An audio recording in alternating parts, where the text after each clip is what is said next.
Hello, everyone. Welcome back to another edition of the Benchwarmer Sports Podcast. I'm Raffi, as always, joined by just Davian today. I mean, we had Theodore and I on so many conversations. Theodore decided to take one off. Now we have Davian back for one. Davian, I know how you feel, but I'm still going to ask you how you're doing. And I'm hoping that you only take a couple seconds here to answer this question before we get into the big subject I'm for pissed why you're off. likely I'm not. pissed Yeah, off. I'm pissed off. All right. I'm working out at the gym today, right? And I just woke up at the TV, right? And it just says Hopkins to the Titans, right? I knew about that before I went to the gym. And honestly, Hopkins going to the Titans was one of the motivations for me to go to the gym and, at least spend my energy and take my anger out, right? But meanwhile, I'm at the gym, I'm looking at the TV and I just see it. And my friend walks by me and goes, pain. I'm like, yeah, no kidding, it's pain. Look, I'm Davian's like at mad. 100 pounds on both sides of the bench. Yeah. Yeah. No, look, what I'm mad about the most is that the Patriots spent the entire free agency and did not get a number one wide receiver. We let Jacoby Myers walk. Fine. Whatever. We get Juju for the same contract that we gave up Myers. Was a bit confusing. Why would we give up somebody? Why would we just let somebody who knows our system just walk for the same money and then bring somebody else over who's not that great in the locker room either? Even though now I'm a big Juju fan, we're gonna be doing those little TikTok dances all the damn time. Look, the money that he got wasn't insane, but one thing that I knew for a while, I didn't think he was gonna go to the Patriots. But the fact that the contract that he was given by the Titans, I think the Patriots could have offered him and maybe even more. Is there other reasons why he may have not wanted to come over? Sure. Maybe it's the fact that Bill O'Brien's the offensive coordinator, and Bill O'Brien's the one who traded away Hopkins to the Cardinals and who They made got him a go good through that return for misery. him, though. They got a good return. Oh, such good return. David Johnson, who's not even in the league anymore, or maybe he is, I don't know, but he used to be a fantasy goat. I'll give him that. And we'll talk about running backs more, but I'm just infuriated for the fact that the Patriots could have given him that money, didn't give him that money, could have given him more, didn't, and I don't know. It's just like it always happens where there's always a player that's supposed to go to Patriots and then he just doesn't. We had it with Julio Jones, we had it with OBJ. The thing is that the Patriots haven't had a number one target, number one wide receiver, I guess you could say, since Gronk, and Gronk is retired, so it's not even that he's on another team. It's just sad because it's just sad that the fact that the Patriots don't have a number one receiver, and we're going into this new season with the same exact, almost the same exact wide receiver core, maybe even a bit worse. I'm gonna stop rambling. Those are my thoughts. So my thoughts, thank you for asking. No, I'm just kidding. My thoughts on this is DeAndre Hopkins stated numerous times that he wanted to go to a team with a good chance to win a Super Bowl, and he chose the Titans. We saw Andre Johnson, we saw Randy Moss, we saw Julio Jones all go to the Titans, and we all know how those ended for all three of them. It did not end well for either of them, for any of those three guys. So I'm cautiously not too optimistic about this in the first place. The other thing too is DeAndre Hopkins played for a Texans team that just couldn't get really over that wild card hurdle. They normally win one game, then they lose in the second round of the playoffs. Cardinals, they had some success. They didn't have some success. They fell off this, that coaching whole dumpster fire from the Cardinals from when he initially stepped in. He went from one dumpster fire to a team that slowly became a dumpster fire. So maybe a little improvement there. And now he's going to a team where we don't know who's throwing him the ball yet.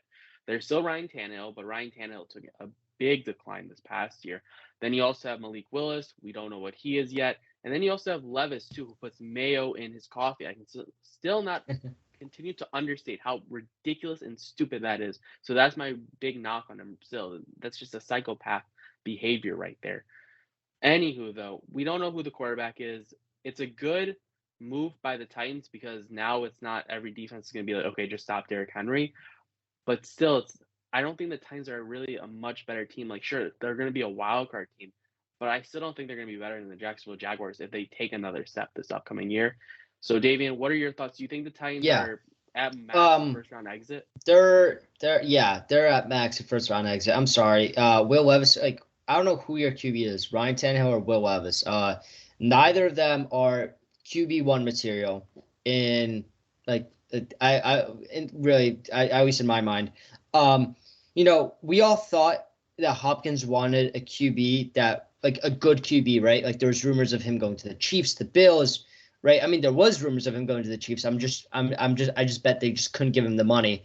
The Chiefs, the Bills, the Eagles even wanted him at one point, right? So that's Jalen Hurts, Josh Allen, Patrick Mahomes, and even Mac Jones, who's not bad, right? But instead he decides to sell Will Levis or Ryan Tannehill. Look, I think it's whatever Hopkins' decision was. We don't exactly know, but point being is that they don't.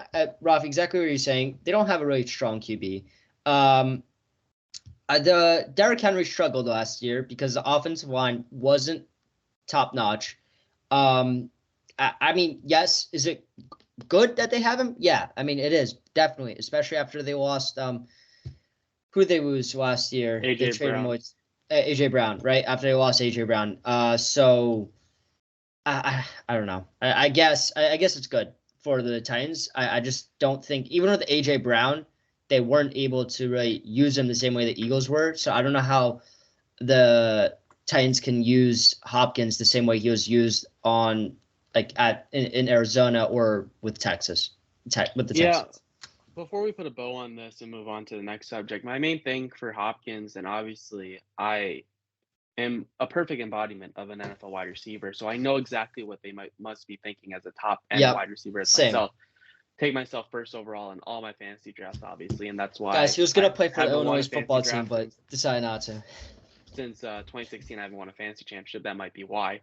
Anywho, I don't really get why he wanted to sign with the Titans. I don't get why you wouldn't just take less money to go to the Chiefs or Bills, a team that has an actual chance at winning a Super Bowl. He's already over 30. I don't know how many more years he has left at this high-end caliber. Why not take a pit stop real quick, prove to yourself, get some really good tape, and get a lot of highlight reel plays from Josh Allen or Patrick Mahomes throwing to you, Jalen Hurts potentially as well, and then you have even more value. You can make more money. He's made so much money throughout his career. I get it. You still want more money. I got it. Makes sense. You want to cash in on that little window you have to make as much money as possible. But I think it would have made more sense if he went to the Chiefs or Bills for a little bit of a discount. But that's just me. All pro number one wide receiver taken first overall in this upcoming NFL draft. Let's also move on to some other free agent talk, because we went from Hopkins, who just got signed, to some other free agents. Let's talk about some of the running backs, because there's still Dalvin Cook, Ezekiel Elliott, Kareem Hunt, Leonard Fournette. Obviously, Fournette's probably not. We'll see what happens with Fournette, but still good. He's good, but then again, there's 3 running backs that I'd rather have above Leonard Fournette. You can make an argument for Fournette over some of the guys, etc. Obviously, Dalvin Cook is the clear-cut number one. Then you also have players upcoming in the next free agency class who are currently on the franchise tag: Saquon, Josh Jacobs, Tony Pollard. Davian, what are you making from the running back market? Do you think it's just become oversaturated right now? And do you think that running backs are ever going to get some respect? Because I feel like running backs haven't been respected since my boy LaShawn McCoy was slicing and dicing defenses back in the day. Nobody cares about the running backs position. Except for the Falcons, sorry. Except for the Falcons. Nobody really cares about them. Like, yes, they're drafted. We saw the whole Le'Veon Bell situation happen, and we saw that, like, a team like, a player like Le'Veon Bell can't get the respect that he needed, and then when he talked the talk and then didn't show it in New York, right? Well, first off, New York was just a terrible system for him to be in, right? And then just to be in, just to show up and just not really, well, just to not show up, I guess you could say, just kind of goes to show that the running back position is just not respected. How do you have Tony Pollard, Josh Jacobs, and Saquon Barkley on a franchise tag? How are those players not getting the money they deserve? Yes, there are players that are getting the money, like Christian McCaffrey, of course, but those players are just, the others just aren't. Dalvin Cook, Ezekiel Elliott, Kareem Hunt, Leonard Fournette, how are they free agents? Simply because nobody really wants them, but there are teams that need them. So, like, the top team I could think of are the Buffalo Bills, who just recently signed Damian Harris. That's what makes no sense to me. That's what makes no sense. Sorry to cut you off. There's teams like the Chiefs and teams like the Bills who are high-end teams. But the Chiefs are doing fine with their running back position. Yeah, but if you have the chance to add Dalvin Cook or add Ezekiel Elliott or Kareem Hunt, Chiefs not Kareem Hunt, but you get the point. if you have a chance to add a dynamic running back, Yeah. why not add them? Like the Dolphins were rumored for Dalvin Cook for so long. If the Dolphins had Dalvin Cook, you could take some of that stress off of Tua, where he's being forced to always throw the ball. Then you have Tyreek Hill, Jalen Waddle, Mike Gesicki at tight end, and then you also have Dalvin Cook at running back. Try to stop that offense. The only way you're stopping that is if you take Tua and just like body slam him into the ground a billion times. Yeah, I mean, also, you also have the Houston Texans, whose current running back. I mean, he's good. I don't even remember his name. Dameon Pierce. Yeah, Dameon Pierce, right? Like he was very good, but he wasn't like there were some games where he was off. Even the New England Patriots. I mean, Stevenson's an absolute beast of a man. I have so much respect for him. But again, like I would without if I'm a GM and if I have the money to, and it's not crazy money, if I could sign either Dalvin Cook, or Ezekiel or Kareem Hunt, I'm doing it right now. I just don't know what's the holdout for. Maybe it's because they're asking for too much money and these teams are like, we have the leverage over them. But, I mean, I do expect Miami to sign one of these running backs. I do expect, I think, the Bills to potentially sign one of these running backs. But if you also think about it, we talk about, I mean, Theodore always talks about how so much money is going towards the QB position now. And I think that's one of the reasons why the running backs are getting so little respect, because there's just no money for them. And the fact is that they're so replaceable. Ezekiel Elliott, right, who was a number one running back, right, we could say in the league for at least 1 to 2 years, is now gone and is replaced with Tony Pollard, who's a top 10 running back as well. It's just an absolute merry-go-round. That's we think about Todd Gurley, right, an absolute beast for the Rams, gets traded to the Falcons, and that's after we learned about his arthritis in his knee. Right. But it just shows how these running backs, their lifespan in the NFL is so low, and it has yet to change compared to the QB position, which is getting older and older, as referenced by the GOAT Tom Brady himself. And even Aaron Rodgers and Drew Brees, who played well into their late 30s. Yeah, and I think we're also just seeing too, like you were saying with Le'Veon Bell in the system, that with the Giants, which obviously, or sorry, the Jets, which just obviously did not work out at all.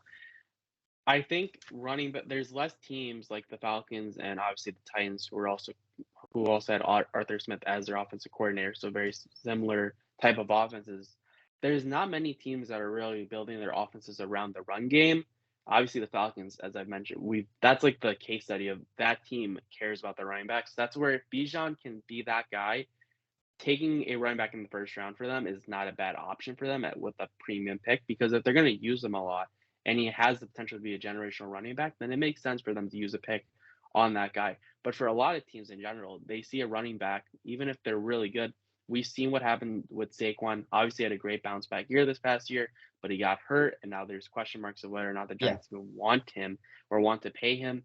So I completely agree. I think more and more money is going to go to the quarterback position. I see the wide receiver position being a premium as well. Tight ends, I think, are also going to start to go up more and more in price, especially if Pitts takes that next step with the Falcons this upcoming year. I wouldn't be shocked if tight end value goes even more and more higher up. I feel like there's so many positions that are getting more money than needed. And then you have the running back position, which is just going way by the wayside, which makes really no sense to me. And I'd like to see that change a little bit. Obviously, you can make the argument that some of these running backs do have short lifespans. But then again, if you think about it, so does everyone, like you kind of fall off once you start to get 30, you 31, fall 32. off at some point. Yeah. That second contract for a lot of players, you get that decline. We're just not seeing, I feel like, as many generational running backs as we did back in the early mid 2015s, where you had LaShawn McCoy, Jamal Charles before he dealt with his own injury problems, Adrian Peterson. So you had a lot of good running backs in the early 2010s who were those bruising bell cow running backs where you can just give them all the carries.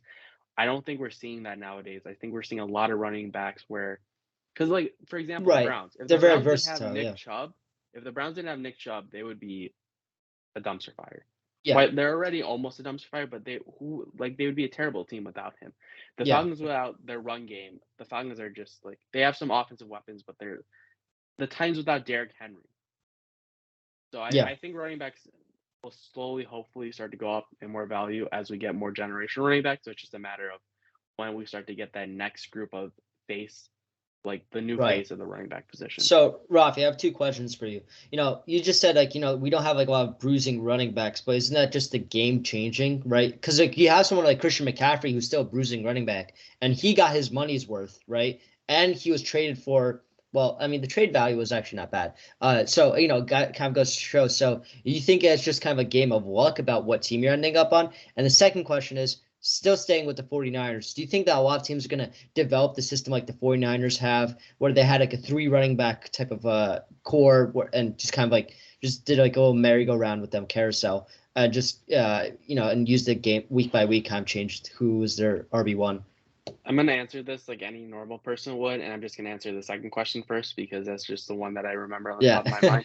I think we'll see more teams focus and try to wrap their mind or wrap their offense around the way the Niners have it, because the Niners still have Right. Deebo Samuel, you have Brandon Ayuk, so you have good wide receiver options. I think the Falcons are trying to take a page out of that book from the Niners. Yeah, I I think think some they other are. teams Yeah. might consider it going forward because you can never have too many above average to average running backs. Obviously, the Niners now took that next step with Christian McCaffrey, but they still have some very good running backs that can step in to still be a guy on the ground, and you can move McCaffrey to wide receiver in the slot. And that's the big thing with Bijan Robinson is he has the flexibility where you can play him in the slot as well. Arthur Smith has mentioned that he's not just a running back; he can play all around in the Falcons offense. So I think we're going to see that more Yeah. where running backs aren't just always just run up the middle. We're going to see them, okay, they might line up in the slot one time. They might even line up as out at a receiver position potentially. So that will certainly change over time. What was your other question? Because I already forgot it. Yeah, so my other question is, why is it somebody like Christian McCaffrey is getting them? There's money who's worth, but someone like Saquon isn't. Is it just two different systems of belief, or Yeah. is it just you think it's just two Oh, different systems of belief? I think it's just luck, honestly, and that just comes with any player that gets drafted by any team. Obviously, you'll see players. I see this all the time in hockey where a team drafts a guy and he just never pans out with that team. And Right. unfortunately, that just happens. Like you can't control what team is going to be taking you and if you're a fit in the system. There's been players who coming out of college have so much hype, so much potential, but if they're in the wrong system and they're not developed properly, they're just going to turn into a flat out bust, which is unfortunate because especially with the quarterback positions, we've seen a lot of quarterbacks come into the NFL. They're not good fits. Marcus Mariota just could not find a fit. Instantly out of the league. Carson Wentz got injured, couldn't find a fit. Then afterwards, a system that worked for him, basically out of the league right now. He's a free agent, but I mean, if anything, he's the backup quarterback at this point. It's all Yeah. about fit and it's all about luck at the end of the day. So it's important to be in a system where the running back position is valued, but it's also just a matter of who, if you get drafted by what team. Like obviously, Bijan fell into a great position with the Falcons because that's a Yeah. team that really cares about the running back position. Getting drafted to the Titans as a running back is a team that really cares about the running back position. Meanwhile, if you get drafted by the Chiefs, for example, Clyde Edwards-Helaire, who's said his name in the past couple of years? I know I haven't at all. Yeah. That goes by the wayside because the Chiefs can just keep churning out running backs on the I daily. mean, So Isaiah it's like Pacheco is a great pick by them. exactly. Last Like draft. Yeah. why would the Chiefs consider taking a guy in the first round when they can get that value later on for a guy Yeah. that better fits their system? So it's all systems at the end of the day. So we'll see what happens. Hopefully some of these running backs get paid. I know Josh Jacobs helped me a lot last year in fantasy. He was amazing for me, saved my fantasy season. So we'll Yeah. hopefully see I the hope running Bijan backs get more Robinson respect. does that for me. I'm gonna make this is gonna be a hot take right here though. Do not take Bijan Robinson top 10 because he's not going to be the type of running back that all those analysts are saying. Rafi, clip this, post on a TikTok. You can ridicule me halfway through the season when the Falcons are like 6-2 and Bijan's like gonna have like a project to have a 1,500-yard season. But clip this right now because I think I'm gonna be right.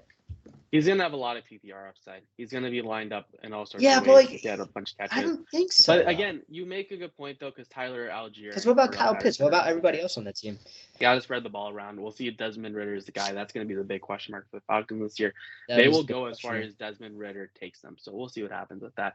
Moving on to something that I wasn't expecting to talk about today, but David, since you wanted to mention it, I'm more than I happy to did talk want to about talk about this. it, yeah. The Last Dance for Megan Rapinoe and why she's one of the greatest soccer players of all time. David, I'm so happy. I heard you're dyeing your hair pink as well in I celebration am, of yeah. an absolutely amazing career by Megan Rapinoe. No, I'm just kidding. So once again, very happy that she's retiring after this. But I did want to talk about the Women's World Cup. Actually, Davian Yeah. brought it up, and now I'm just taking credit for it because what I noticed when I was looking and researching this topic for the show is we went from having 6 groups and now we have a full 8 groups for the Yep. Women's World Cup. We have 4 teams in each thing. US playing Vietnam, that's hilarious. That's a great reference to wars. We all Yep. remember the US versus England game back in November. That was just full of great memes, full of great content. So now we have the USA versus Vietnam, which I'm sure is going to have no memery whatsoever. There's nothing No, really you none. can, no jokes or puns or anything that you can make of that. But Davian, do you want to discuss what your opinions are on the World Cup? Because according to you, I don't think we're going to see many games that are like USA Thailand 4 years ago, Yeah. where the US blew out Thailand 13-0. Yeah, so I think okay. So one thing that's also coming up is the men's basketball champion. I guess it's the FIBA World Cup. I don't know if it's a World Cup, but championship. Either way, point being is that I think that the World Women's World Cup is going to get a lot more attention than it did in the past prior years. One, because there's going to be a lot more surprises, because there's a lot more teams. It's going to be just generally more competitive as the women's soccer just continues to grow. And I think just from the American standpoint, it's going to be interesting because with each coming World Cup, you have the new young players that we saw when I believe it was I think it was the 2015 World Cup. We saw, those players are already going past their prime at this point, and you're having a new young generation coming up. It'll be interesting to see what's the future of American women's soccer. And after we saw, the women fight for more money, it kind of goes to show that there might be with a newfound of benefits that these players are getting. It's interesting to see if there's going to be a newfound kind of like growth in the sport itself. I think in general, I think that the U.S. is going to come out on top. That's just my prediction. I also have not read any other predictions. That's just the American in me. I also think with the growth of TikTok, and Raffi, I actually want you to comment on this. Do you think that the growth of TikTok is going to cause a rise in the amount of people that are going to tune into the games or at least pay attention to them? Because I personally think that it is. I think social media helps with anything, and I think social media could certainly help here. Obviously, you mentioned the women's fight for equal pay, and at the end of the day, it's just baseline economics where if you have more people watching, you will make more money. That's how things Right. work. Yeah. That's why the men's team has been paid more, even though the cut for these men teams are way less than the cut that the women's teams are getting. But that's not a conversation a lot of people are willing to have. So I'm not even going to talk about it right now. Yeah. I think that we'll see those upsets that you were mentioning, Davian. I do want to mention something as well, but to answer your question, yes, I think social media will help. I think social media always helps bringing attention to a bunch of certain things, so I think it will certainly help boost some numbers. In respect to the Women's World Cup, obviously doing a bunch of TikTok dances, I don't think is going to do you any favors, but I think people talking about it and posting it online, people with more followers, more standing, is certainly going to help with any topic that they do discuss. I do want to mention this as well because you were talking earlier about the potential for upsets and how a lot of teams are closing that gap on the U.S. Looking back at 2019, if we look at the bracket, the U.S. won their first game 2-1, their second game 2-1, their third game 2-1, and obviously they won the championship. They won the World Cup 2-0. Spain, France, England, and the Netherlands were those 4 teams in that order with those scores. So the U.S. has not been just rolling through these teams, just beating them all 7-0, 8-0, Yeah. 4-1. Like these teams are putting up fights, and obviously you could be like, Raffi, did you watch any of these games? And I would tell you, I don't think I watched I did. any of So. these games, but Davian can attest to it. Luckily, Yeah, I'm just personally Davian, a did very these big fan games of Women's World Cup. how close did you think that some of these games were? Because just by looking at the scores, these games look to be close. And if your indications are correct, we could certainly see the U.S. or a scenario where the U.S. gets knocked out earlier than people would imagine, Yeah, which I mean, obviously means the U.S. doesn't win the Women's World Cup. I mean, I think it's just the game of soccer. Like all games are fairly close. I think those games are very close. I also think back to the Olympic Games where the American women's team came third, and it was just a huge disappointment because they just did not play up to par. And of course, there was a lot of controversy behind that, which we won't really talk about the leading up into that World Cup. But point being that American women's team isn't like unbeatable like the dream team of like the men's basketball or kind of like the Russians in hockey, except for the Miracle on Ice, of course. You know, I think that they are. I think this American team is beatable, especially with the amount of young talent that's coming in. You don't have Carly Lloyd anymore. Megan Rapinoe is already on, the end of her career. Alex Morgan, Alex Morgan is already getting old as well. There's Julia Ertz, who's, for all football fans out there, Zach Ertz's wife. She's also, getting older as well. So I think at the end of the day, it is going to be close. And I think that's why you might see an American team upset, especially in some of the group stages. But I think when it gets into really the playoff round, knockout round, I think you'll see, Americans reclaim the title of why it's called women's soccer, not women's football. I actually just saw this, so I do want to mention this as well. You're talking a lot about social media and you're talking a lot about viewership for the Women's World Cup, how that might go up.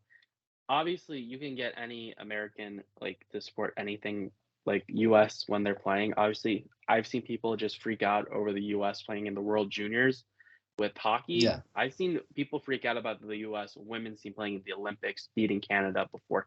That's just how that like US, we will back whatever team we have regardless because we just like to win.